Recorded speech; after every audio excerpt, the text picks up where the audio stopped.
C'était difficile pour vous de jouer ce rôle, vous dansez au début du film, vous avez un accent russe.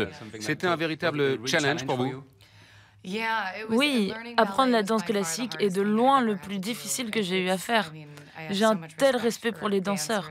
De toute évidence, c'était impossible pour moi de devenir première étoile du Bolchoï en 4 mois d'entraînement.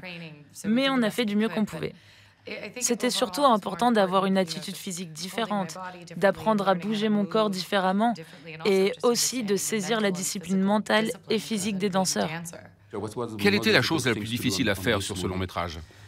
C'est une association de plusieurs choses. Il y avait les scènes de ballet au début du film, et logistiquement, c'était ce qu'il avait de plus difficile à faire. Jennifer a dû s'entraîner pendant 4 mois, on a fait composer de la musique, il y avait beaucoup de chorégraphie, et la logistique autour du Palais de l'Opéra était complexe. Comme pour un véritable ballet. Oui, c'était également nos plus grosses scènes d'effets spéciaux pour matcher Jen avec son double de ballet, pour que ça ait l'air parfaitement vrai. Et c'était compliqué. Et puis il y avait également les scènes d'émotion qui étaient complexes.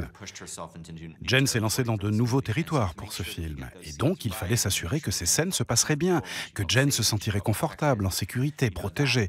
Ça aussi c'était complexe, donc il y avait une belle variété de difficultés sur ce film. Jesus Sparrow, you only matter because of what you can do for them. Work with me and make these men pay. C'était une sorte de rêve pour un acteur comme vous de jouer un espion. Oui, je me souviens que quand j'avais 10 ans, j'avais un tout petit kit d'espion. J'avais des toutes petites jumelles et un mini enregistreur. Et je me souviens même avoir enregistré ma grand-mère pendant qu'elle ronflait. Vraiment? Ouais, je me cachais dans sa chambre et j'avais un livre dont j'avais coupé les pages à l'intérieur, donc qui ressemblait à un livre de l'extérieur, mais dans lequel je pouvais cacher des trucs dedans. Donc ouais, j'avais vraiment le fantasme petit de devenir un espion.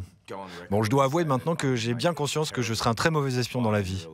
Mais que professionnellement, ma vie converge avec un vieux fantasme d'enfance et que je me retrouve en espion, ça c'est cool.